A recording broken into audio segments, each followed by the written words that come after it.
nakikita ko lang siya sa FB page ko.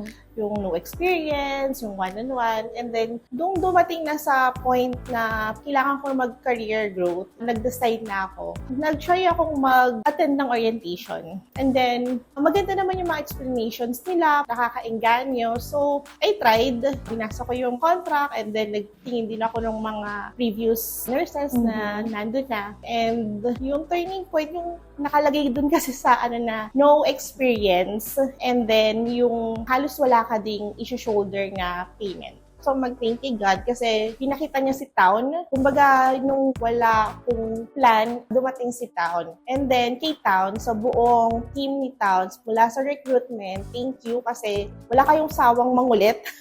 Magpasa ng documents, mag-attend ng seminar, at syempre, yung hindi nyo pag-abandon, lalo na nung time ng retrogression.